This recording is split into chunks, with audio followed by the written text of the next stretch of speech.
Good afternoon to you and you're welcome to Good Afternoon Ghana here on Metro TV. So we're live from the Accra Bohima studio, and this afternoon what we have on the table to discuss is about you, the consumer, what you should be expecting from the PURC, because we have the utility companies proposing something, some increment of 148, and of course, water also proposing 334.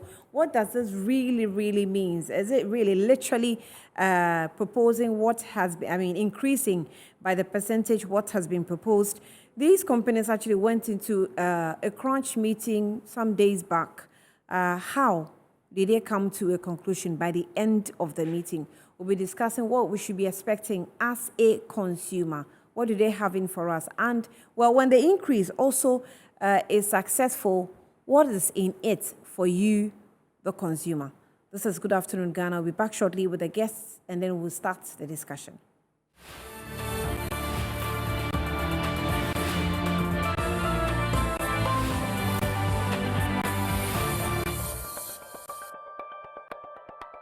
Welcome back to Good Afternoon Ghana. So, well, I have the guest with me in the studio. I have Stanley Mate, who is the head of public relations at the Ghana Water Company Limited.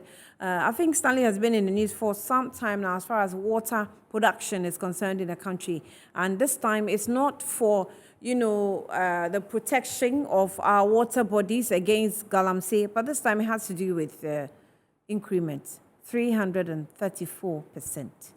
You're welcome. Good afternoon. Yeah, thank you very much, Annie. I also have with me Ali Simon Jarana. Is it Jarana? Okay. Jarana. So Jarana is also head of relations, corporate communications. You're welcome.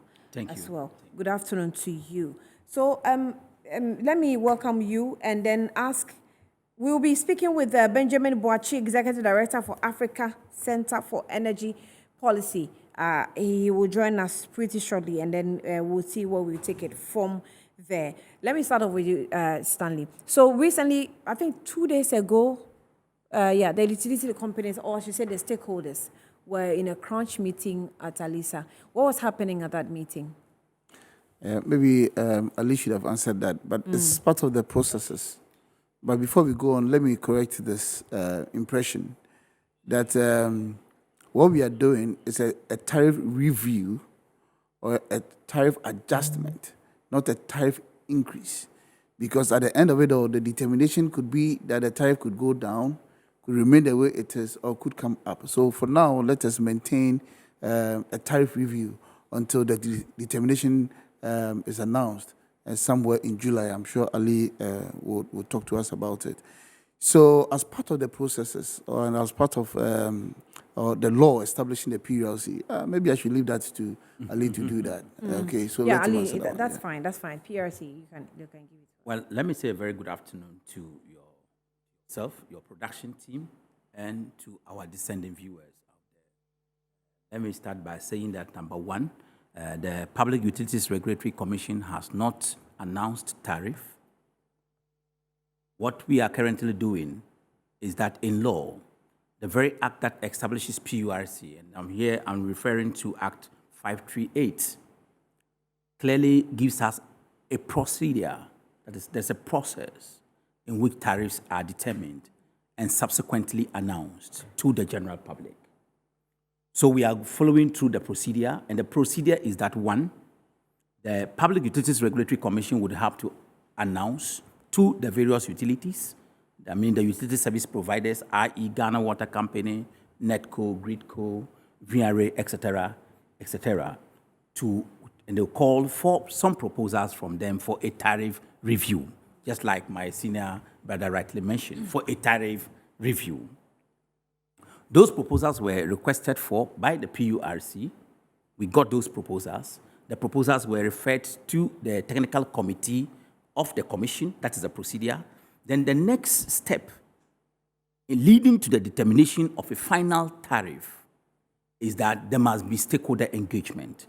And stakeholder engagement is key in every policy formulation.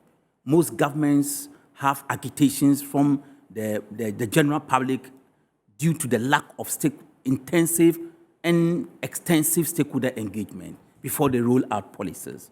So as part of the law that establishes PURC, we decided that before tariffs are announced, we must do stakeholder engagement.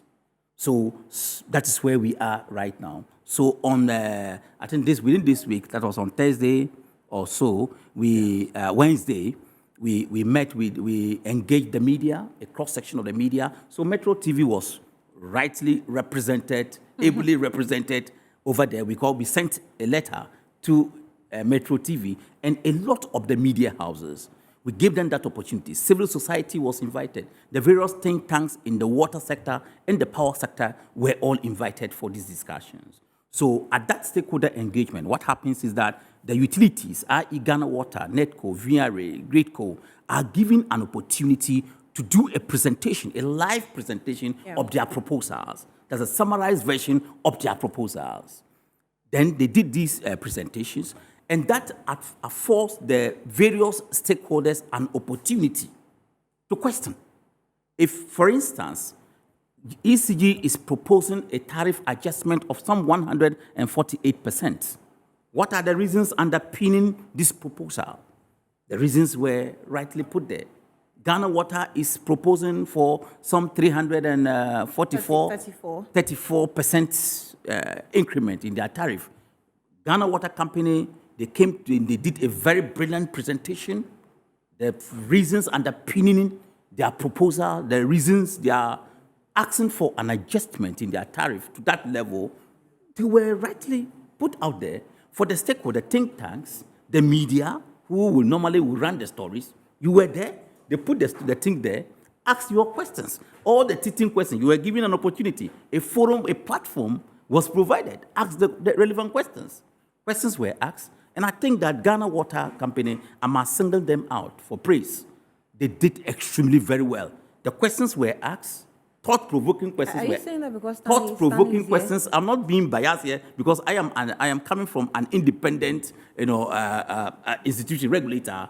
That is, we stand between the consuming public and the utilities. So I'm just singling them out for a brilliant presentation and the way they presented their responses. Questions were asked. Is it a presentation technically, or it's the reasons they provided for the increment proposed? Just like, if not even with a utility, normal proposal, if you are writing a proposal, there must be some reasons underpinning what exactly you want to do. A proposal to carry out a media campaign to management. There must be some reasons that you must chronicle. Then when you are called to defend, is it like thesis? They presented their thesis. Let's bring it back to academia. The proposal, let's say that is their thesis. You are asked to defend your thesis. You cannot defend your thesis. It means that you didn't write the thesis. You were not part of the thesis. They wrote their proposal. They put out the proposal there. They are calling for an increment in 100 of some 300 plus adjustment in terms of tariff. They were given an opportunity. All the necessary stakeholders you can think of in Ghana were present that day at Alisa. They were given an opportunity to ask questions. They asked the questions, the teaching questions, thought-provoking proposals were also made. The Ghana Water Company took the opportunity to give appropriate responses to all the issues that were raised. And I know that when we get to Ghana Water, I am not going to speak for Ghana Water. So let me get to them now. So far, let me land on this. So far, as part of the stakeholder engagement, we have so far engaged the Parliamentary Select Committee on water and housing. We are yet to engage the Parliamentary Select Committee on mines and energy. We have engaged AGI. We have engaged GUTA. And we are still engaging a lot of the stakeholders as we speak right now. I think the leadership of Parliament will be engaged anytime soon. The Minister of Energy has been engaged. The Minister of Water and Sanitation has been engaged. We are engaging the whole media in Legon, hopefully next week, Tuesday. A letter will be sent very soon to your outfit. You have to send a representation, a rep to come and also ask some teaching questions. The presentation will be done live. If you have any questions, you ask. If you don't have, you see, the essence of these stakeholder engagements is to, one, ensure that the tariffs that are yet to be announced the processes are transparent, inclusive, and participatory. Well, so we're trying to be participatory in it, and in our participation, we just, it's not just about putting across your proposal of increment. And it's not just about justifying your proposal or the reason for the percentage of the increase, but it's also an effort to show that apart from the reasons you've put on the table, the consumer also has something to benefit, as far as your service provision is concerned. So with the number of reasons you provided, which he's praised you so highly of, what are some of them that are so, on high demand that requires that we should have a 334 increase of tariff payment?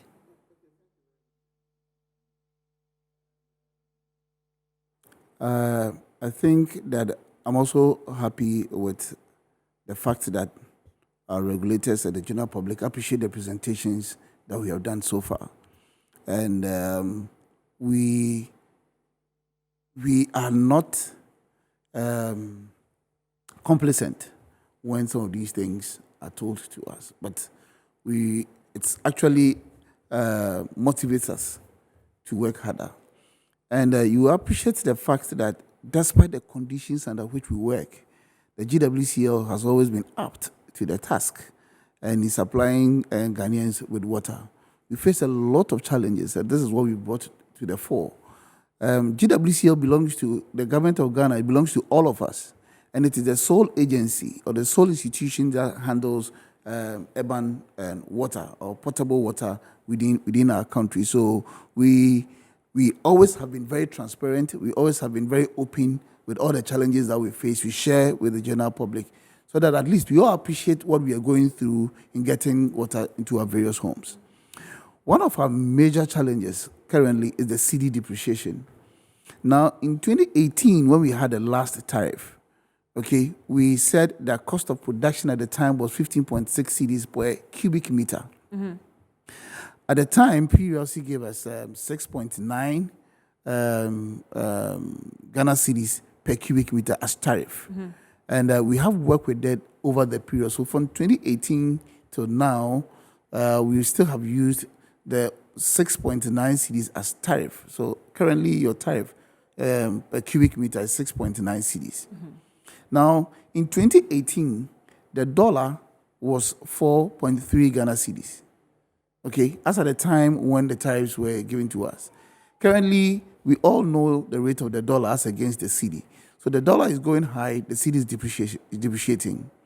Okay, so then the amount of money that you could use, okay, in purchasing or in procuring, let's say one of our inputs, that's let's say chemicals, let's say aluminum sulfate. If you have $1,000, okay, in 2018, and you could procure, let's say, $100 of aluminum sulfate. In 2022, that same $1,000 cannot procure that same quantity of aluminum sulfate. You could get just about 50 or 60 bucks instead of the $100. Okay, so there's that shortfall. Meanwhile, we are using the same tariff. Okay, now apart from this, okay, we have had to use more chemicals than hitherto we're using. So whilst the rate, while the dollar is going high or the cedi is depreciating, mm-hmm. okay, we have had to use more chemicals because we are destroying our water bodies. Okay, so it makes cost of production very high. Are you getting the analogy that I'm making? So it makes cost of production very high. Now we are destroying our water bodies through alluvial mining, through other pollution or pollutants like our domestic discharge into our river bodies, our industrial discharge, our industrial effluent into our river bodies, through sand winning in some parts of the world, and even through aquaculture. Okay, so we have had to use more chemicals now than under normal circumstances we would use. So it makes cost of production very, very, very high. The other aspect is that in 2015, there was a government policy to unlend all loans that have been contracted on behalf of state-owned enterprises mm-hmm. to the state agencies for them to service the loans. So now GWCL is supposed to service all loans that government has contracted on our behalf. And currently, as I speak, we are owing government 6.2 billion cedis. But currently, there's no line item within the computation of the tariff where we could have the servicing of our of our loans. So what we are requesting is that we should have that line item so that we could service these loans. Other than that, it affects our operations. I want to understand this loan. Is it a loan we contracted from government? How did we come by this loan? On our own balance sheet as a company, we cannot go for loans because we do not have what it takes to go for loans. Secure loans. Yes. So then it is the government that will contract the loan on behalf of the GWCL. Okay. And then a government is supposed to pay because we are being regulated by the PULC. But the government will pay through you, though. You hold on. Now, we are being regulated by the PULC. So we are an institution producing a product for sale, but we do not have control over the selling price or over the cost of the product. Okay. So when we say that the cost of our product or cost of production is this figure, okay, our regulators give us another figure, okay, based on certain assumptions and based on certain discussions. Now, those discussions include government taking up our loans so that we still can continue supporting or continue servicing the Ghanaian public. Now, government has come out with a policy that we will have to pay the loan. If we have to pay the loan, we don't have a problem. But then there should be a line item. Since you are still being regulated, there should be a line item within the computation so that at least we could service the loans. Because if I am a businessman and I'm not being regulated by anybody, I look at my cost of production and I add some margin as profit, okay, then I sell. But now I don't have that leverage. So another institution will have to control me. And they always give me a tariff, or they give the GWCL a tariff that is lower than the cost of production. So there's always a shortfall. Now, in 2018 till now, okay, every cubic meter of water that we produce, we have lost 8 cedis, averagely 8 cedis. So that has accumulated till now. Who is supposed to settle it? If you are supposed to settle it, then there should be a line item for us to do that. How did you lose 8 cedis from 2018 till now? Because the cost of production as at 2018 was 15.6 cedis.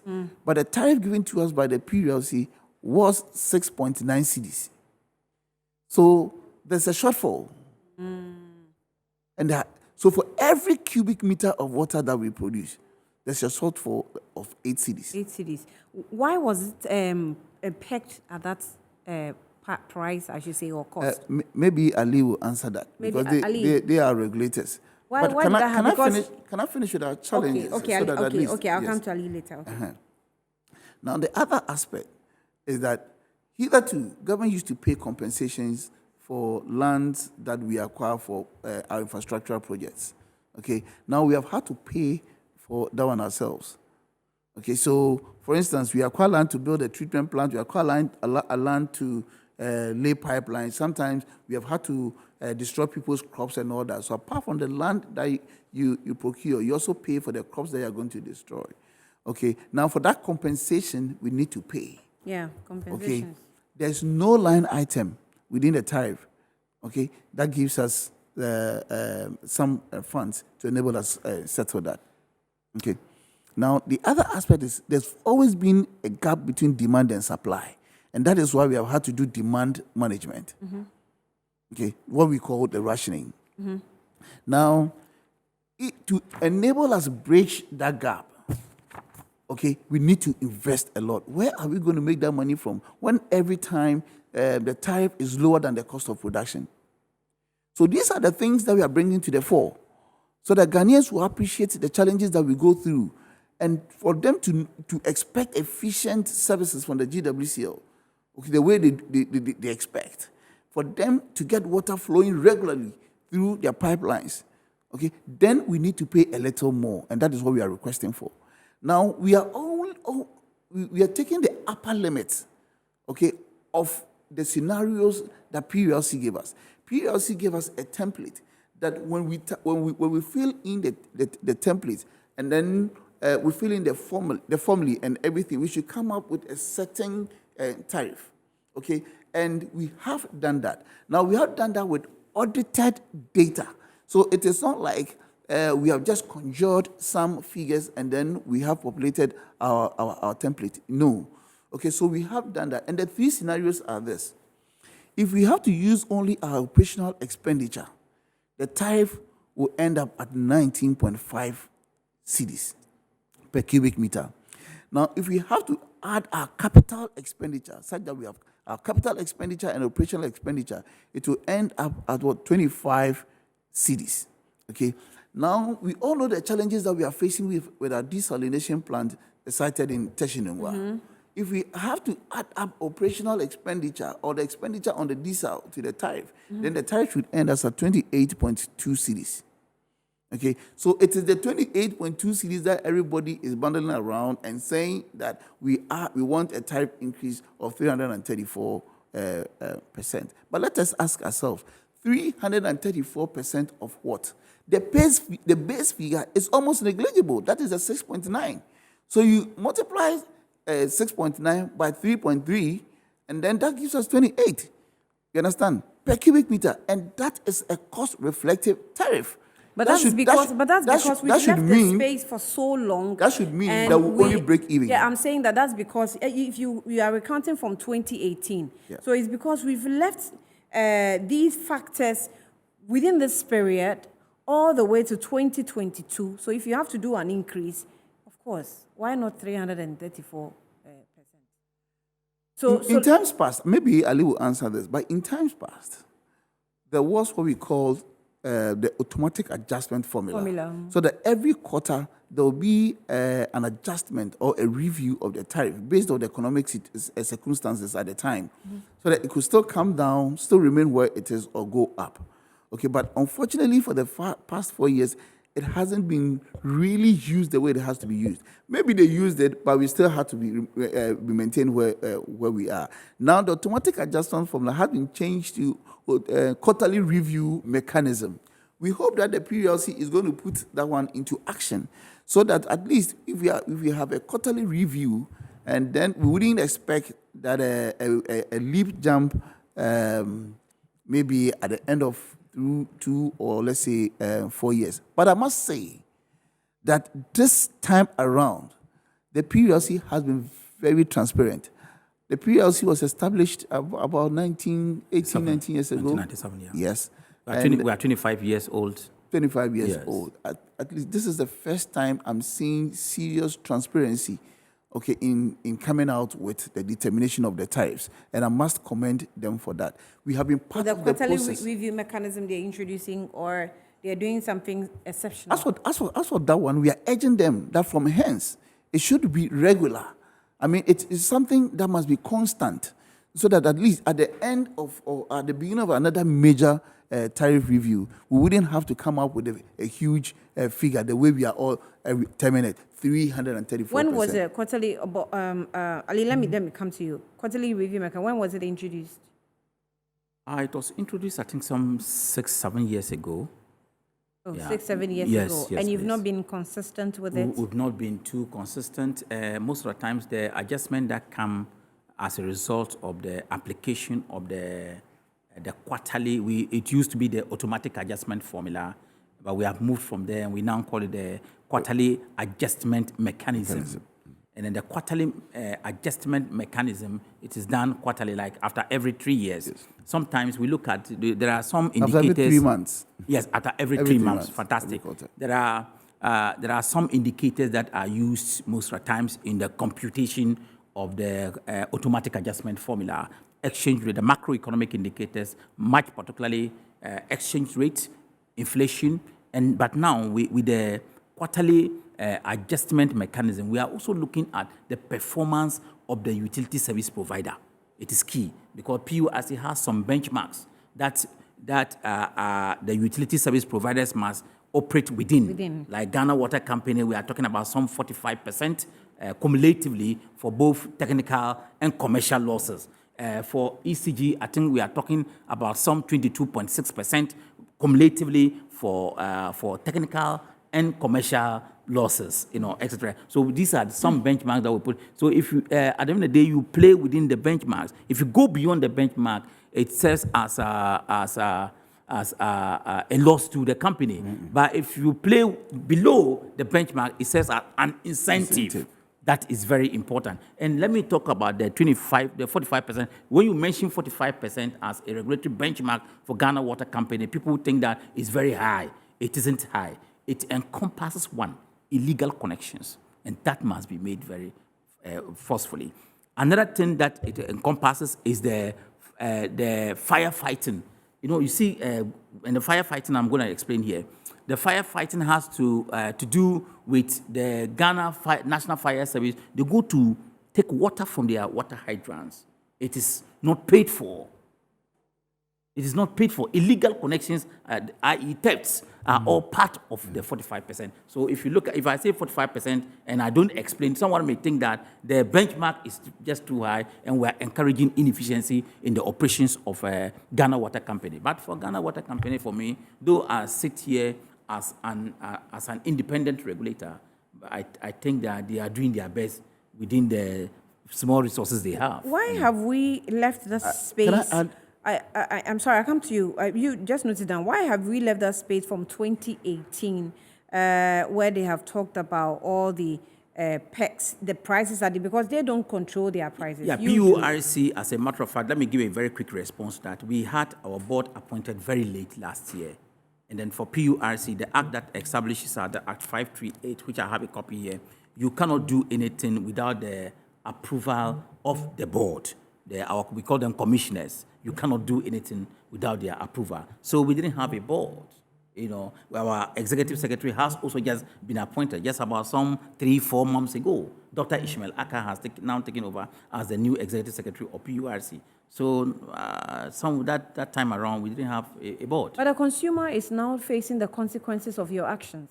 Yes, when you say facing the consequences of our actions, the tariff proposal they have brought to PURC for approval are not only hinged on the fact that we have not been able to implement the automatic adjustment formula to the latter. No, the proposals are hinged on so many factors, and we have a myriad of factors that we consider in the final determination of a tariff for any given utility. One, we are looking at the macroeconomic indicators, which Stanley explains to you. We are looking at exchange rate, and we are looking at inflation. The price of material that they use for, say, ECG, for instance, they are talking about copper and I think steel. They use a lot of that. Aluminum. They import them, aluminium. They import them into the system. I think you also use... yes, with all our chemicals, with all our inputs into water production, we import them into the system. They import all of that. So yes, the exchange rate is a key factor, is a key variable in the determination of tariff. Inflation talks about the rate at which prices of items in the international market, go up. Inflation, we are not in very good times as we speak here. Their proposals are hinged on that. But at PURC, we also go beyond the macroeconomic indicators. We are also looking at the interests of the consuming public, especially the consumer. Myself, you, Stanley, and your production team, and our viewers. Yes, but if you're looking at the interest of the consumer, and you are not adjusting or you are not using the quarterly review mechanism which you implemented about 7 years ago, once the inflation and the exchange rate keeps changing or rising, you are only holding on to or delaying an impact of what we are supposed to pay only for the future. It's not that you are just not doing it, and that maybe in the near future, the president will say, oh, it's fine, you can go for free. Here is a case where we are faced with a situation which has been piled up for years, and we're blaming it on exchange rate and inflation. But the quarterly review mechanism was supposed to take care of these average increments so that we will take care of it as we go and not wait for it to pile up. So we still can blame you for it. I don't think we can be blamed. We didn't have a board. It's not our fault. It's not the consumer's fault. It's not the fault of the staff of PURC as well. We didn't have a board. We needed a board for these things to be passed. We didn't have a board. We didn't have a but board. Annie, I think we shouldn't. Before you go on, let me find out from you, Stanley. How have we been able to, maybe from 2018, let me just use that as my base date, from 2018 or period to this time, how have we been able to bring customers to play their responsible roles of illegal connection, staying away from that, and also paying their bills? What's your success rate in trying to correct that situation? That is why I'm so excited about the new quarterly adjustment mechanism. Because it takes into effect the performance of the utility. Exactly. Okay, that is why I'm excited about that one. Actually, it's not new. 7 years old. It's not new. It's not new, but now they've changed from automatic adjustment formula to the quarterly adjustment mechanism. 7 years ago. And that No, we just did that now. Oh, you just did Yes, that? yes, Okay. we just introduced it. So those are a review of the processes, and I think I'm excited about that. Okay, because if it hadn't been for the very good performance or high performance by the GWCL, I don't know what would have happened to the GWCL now. Now, in 2015, we established our own internal performance improvement program. At the time, we were collecting revenue of about 14, 15 million cedis a month. As I speak, we are collecting 90 million cedis a month with the same tariff. Okay. So this has enabled us function effectively, but it has also kind of pushed us to work extra harder without commensurate income or salaries. You understand? For how long can we do that? Okay, it is making us think outside the box and beyond. Because every time our supplies are on us, we need to procure this, we need to use some mechanism in paying small, robbing Peter to pay Paul, that sort of thing. I mean, But you know the customer is suffering same. Cost of living is rising, but the customer is but also getting nothing. we can't or use no you increment. can't use our emotions, okay, to determine how the Stanley, this institutions is must run. not emotions. So These are realities on the ground. They're realities it has on the nothing ground. to do with emotions. But it has no correlation with the performance or with how the utilities must be run. Okay. Now we are an institution that has a mandate. We are being monitored and being assessed by SIGA, by PLC, by government, and by all the powers that be. So we can't dwell on the emotions of people and say, oh, people can't pay, so then let's do this. Now, if people can't pay, how are we can't go to the world market to say that our people can't pay for water, so reduce the cost of chemical for us. As I speak, in this year alone, the cost of aluminum sulfate, one of the major ingredients into the production of water, aluminum sulfate, has been increased by 60%. We are using the same tariff. How do we tell them our customers can't pay, so please maintain the old price? It is not feasible. It is not possible. But the it is point not I'm done trying anywhere. to make is you have clearly explained what has accounted to for this 334% increment. Exactly. And if you check the period, you can tell that from 2018, we have failed to, kick in our automatic adjustment formula, which is now the quarterly review mechanism. And that is what has caused this. Why did we have to wait all That is one of the the whole reasons. period That is one of the reasons. and put this burden on the consumer at a go? That is one of the reasons. The other reason is the way me and you, our brothers and sisters, are polluting our river bodies. It's the way we are managing this. Is like a government policy for us to for loans to be on-lent to Ghana Water Company Limited. It is not through no fault of ours. You understand? What we have laid bare to Ghanaians, okay, are the facts, the reality as it is. So now the ball is in our court. Do we want efficient services? Do we want regular flow of water? Okay, if that is what we want, then this is what we must do. We are saying pay a little more. Andy, let me tell you something. We are all comfortable in buying packaged water. Okay, now the 500 ml of water is being sold at minimum 1 cedi. That is by the street. Where you take your lunch, you buy it at 5 cedis. Okay, where he takes his lunch, he buys it at 3 cedis. 500 ml. Okay, now 2,000 of the 500 mils will give you 1 cubic meter. So 2,000 of the packaged water is 2,000 Ghana cedis. We are comfortable to buy it, aren't we? But we are saying that same volume flowing through our taps, 1 cubic meter, we should pay 28 cedis or 19 cedis or 25 cedis, and we are complaining. How do we expect the utilities to survive? Now we have pumps that are over 50 years old.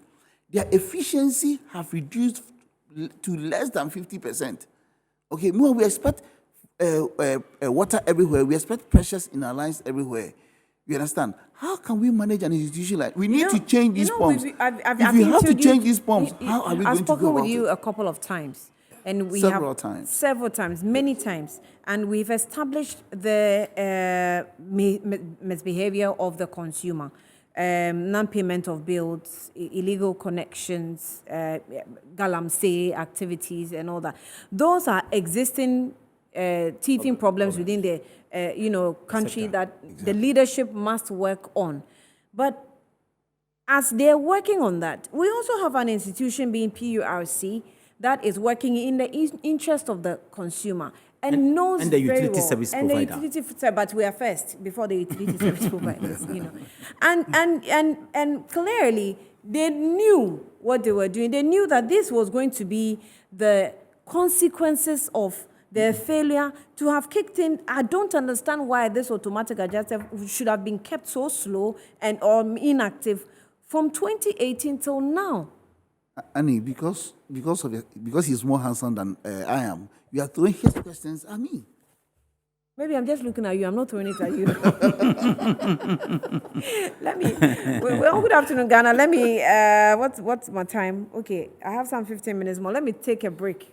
I will come back. Let them breathe.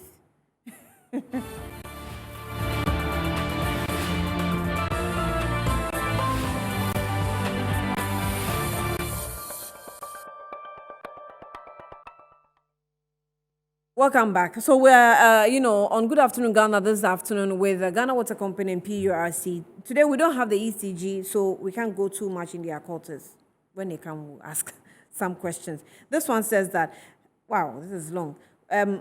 Good afternoon to you, Annie. I hope the presentation made by the Ghana Water Company and ECG that the gentleman in your studio is praising so much included their salaries and outrageous allowances they take at the end of every month.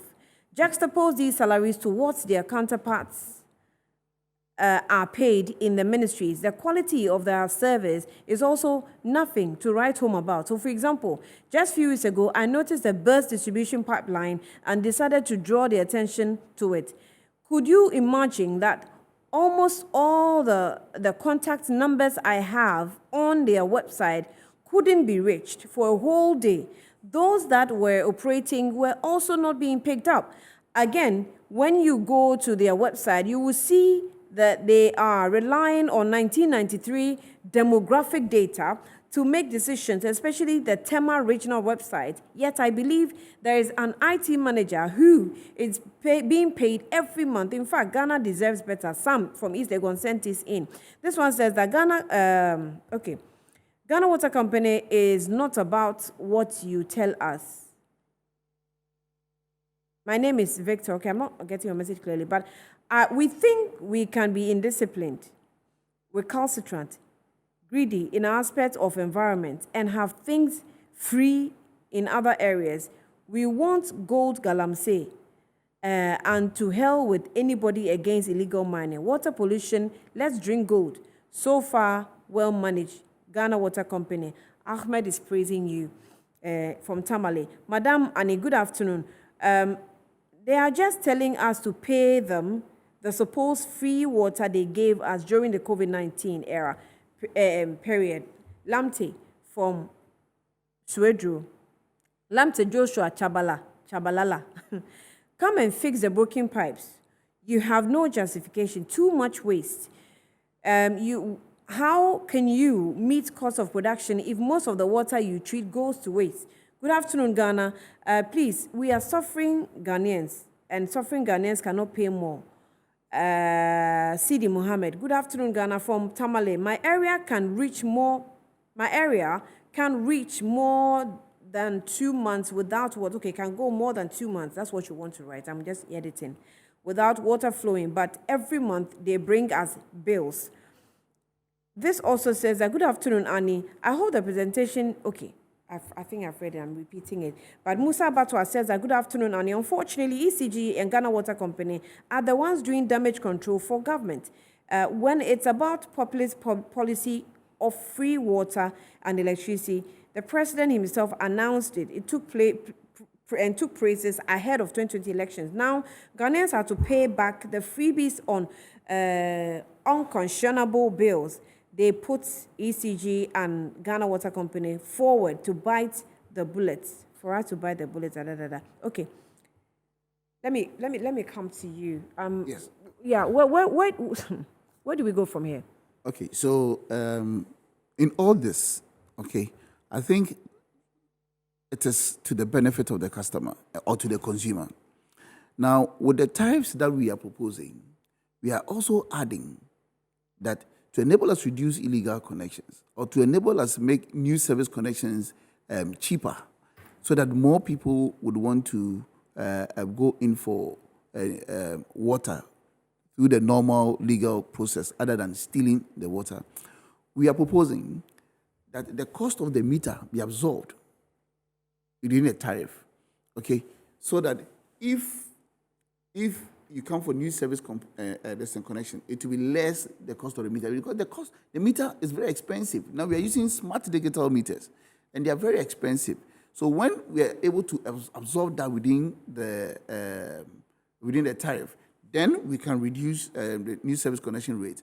Then our expectation is that illegal connections will reduce, okay? Because it affects all of us when illegal connections happen. So we are not only thinking about let's say the organization or the institution, we are thinking about the consumer as well. So the proposal is such that everybody is taken care of. Now, a lot of people are talking about the free water. That water was free to the customer, okay? But it wasn't free to Ghana Water. Government had to pay us. How did you feel seeing people bath on the streets because government had proposed free water? And they were wasting, actually, somebody could sit under a tap, open the tap to run on him to show, I don't know, some populism. That was terrible. And I believe that all but you didn't speak to it. We did. What did you say? And government even came out to speak against it. You understand? And I'm sure those people regret their actions, or they regretted their actions at the time. I mean, we saw that at the beginning of the whole thing. But moving on, we realized that things didn't happen that way. What we also realized was an increase in the consumption of water, maybe because it was free. But it was free to the customer or to the consumer, but government had to pay. But it was not free. And government has paid. To the best of my knowledge as I sit here, government has paid us. But it was not free. You know why? I'm saying that it was not free because government paid. Because whatever government is paying is paid by the... okay, so I think that's one of the videos. Oh, which one is this? Okay. I'm saying that because what government pays is paid by the taxpayer. Taxpayer. Exactly. So we paid for it. It's not free. So if that is it, then don't let us talk about it at all. Okay? Because our own monies were used in paying for it. For us as a company, and it is part of the data that we have presented to PLC, that all the revenues collected, including the government payment for government payment for the free water, is in there. Okay. And how about the Ghana Water Company's response time to complain? Someone has gone on your website, done a search, and realized that your data is even old. I'm not sure it's the GWCL website. Maybe somewhere else, because everything on our website is current. Really? Yes, it's current. And so let's go on to a tariff. Okay. So then, like I said initially, yeah, I asked of your response time. The response time is 24 hours. Now, 24 hours, there's a formula for calculating everything. Now, when you inform us of, let's say, a burst or a leakage somewhere else, anywhere at all, okay, we need to, within a certain period, have it solved. Okay, averagely, we are doing 24 hours, and that is known. And the periodics are as part of our performance, and that is part of our data. Okay, now, what else do we talk about? Our response time, no problems. Free water, government has paid for it. Everything is part of our data. And what I'm saying is that... And unclean water running through the tap. The Sometimes quality of our water amongst African countries, we are placed amongst the best. So what causes people opening their tap and they see brown water, brownish? Okay, so that happens in any part of the world because our pipelines are buried. In every jurisdiction, pipelines are buried. So when there's a best, and in every part of the world, they are best. In the most developed countries, they also face the best. When there's any best, you excavate the area and then you repair the line. Now, in the process of repairing the lines, obviously, there'll be some filth seeping through the line. When it is done, the most important thing is for us to flush the lines. And we use chemicals in flushing the lines to keep the line clean again. Now, whilst we are flushing the line, those are the brownish stuff that you see immediately you open your tap after some closure period. Okay, after 5 to 10 seconds, it clears and the water left is wholesome. People say galamsey is also contributing to... We have standards for producing water. Yeah. We have WHO and we have Ghana Standards Authority. Now, if we don't meet that standard, we can't pump the water into the system. Right. So the water that leaves any treatment plant in Ghana meets the best of standards. Now, when it gets to our homes, how do we manage the water in our homes? People have reservoirs or receptacles that they haven't cleaned before. Okay, obviously it will be dirty. Okay, we are encouraged or educated, we educate the public every time that if you have a polytank and a reservoir, at least once every quarter you need to clean it. A minimum of 2 times in a year, you need to clean your receptacle. You will get the best of water every time. Okay, now we also have locations within our communities where we still introduce some chemicals to take care of any seepage or anything that may have seeped through the lines from our treatment plant. Okay, so we do that on daily basis. People should not be scared when they see any of these things. What we are saying is that they are bound to happen. They are inevitable. When you see those things, the only thing is to fetch a sample, send to any of our district offices, and then or any GWCL office who do the analysis, isolate the area, and have the challenge rectified. It can't come from any of our treatment plants. You know that our doors are open to you anytime you want to. So we do some more education as far as, water. And there's one thing I hate, that is water wastage.